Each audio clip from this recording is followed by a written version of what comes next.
हम यूजीसी के विरोध में खड़े लोगों को तो कुछ कह नहीं सकते हैं, क्योंकि जिनका नुकसान हो रहा है वो तो विरोध करेंगे ही। लेकिन मोदी जी एक मंच से कह रहे थे कि हमें रील्स में बहुत गालियां पड़ती हैं।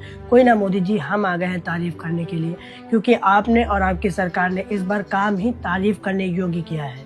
पहले तो मुझे लगता था कि सरकार इतनी नज़दीकी से छात्रों की समस्याओं को देखती ही नहीं होगी। भला है कि सही समय पर आंखें खुल गई और यूजीसी के नए बदलाव ने मेरे इस भ्रम को तोड़ दिया।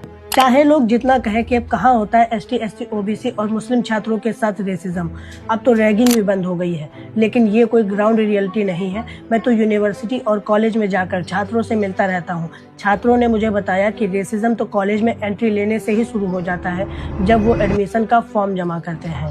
कुछ दलित छात्र तो बड़ी मुश्किल से माता पिता के अथक प्रयासों से आरक्षण का सहारा लेकर कॉलेज में एंट्री तो ले लेते हैं, लेकिन सवाल उसके बाद शुरू होते हैं कि किससे दोस्ती करें, कौन से टीचर ठीक है और कहां पर चुप रहना है ताकि निशाना न बने। फिर भी छात्र निशाना बनते हैं अपने नाम और सरनेम की वजह से। यूनिवर्सिटी ग्रांट्स कमीशन यूजीसी का डाटा बताता है कि 2019 से 2024 तक 704 यूनिवर्सिटी के 1553 कॉलेज में कुल 1160 जातिगत भेदभाव की शिकायतें दर्ज हुई हैं। ये वो केस है जो कि यूजीसी के नज़र में आए हैं। इसके अलावा इक्वल अपॉर्चुनिटी सेल और एसटी एससी सेल के जरिए जितनी भी शिकायतें सामने आती हैं, वो मामले तो अलग ही होते हैं। ये आंकड़े सिर्फ रिपोर्टेड हैं।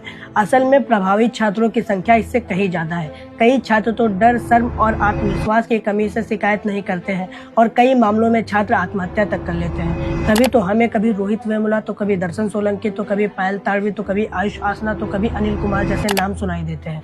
ये मैंने वो नाम लिए हैं जिन्होंने जातिगत भेदभाव के चलते आत्महत्या कर ली है। मार्च 2025 में शिवम सोनकर, जो कि बनारस हिंदू यूनिवर्सिटी बीएचयू के एक एससी दलित छात्र हैं, जो कि पीएचडी में एडमिशन लेने के लिए संघर्ष कर रहे हैं। शिवम ने वाइस चांसलर के आवास के सामने 14 से 15 दिनों तक रोते हुए धरना प्रदर्शन किया था। ये 13 जनवरी 2026 को विश्वविद्यालय अनुदान आयोग यूजीसी की नई गाइडलाइन, जो कि समय समय पर स्थिति के अनुसार बदलती रहती है, इस बार यूजीसी का बदलाव इसका एक बड़ा लक्ष्य है। कुल मिलाकर भेदभाव को खत्म करना है, खासकर जाति आधारित भेदभाव को रोकना है। इसके अलावा और भी कई बदलाव हुए हैं। मैं तो छात्र नेताओं से कहूंगा कि इस बदलाव का समर्थन करो और इसे अच्छे से कॉलेजेस में इम्प्लीमेंट कराओ, ताकि आपके भी सर से थोड़ा सा बोझ कम हो जाए और छात्र भी जातिगत भेदभाव के डर से दूर हटकर पढ़ाई पर फोकस कर सके।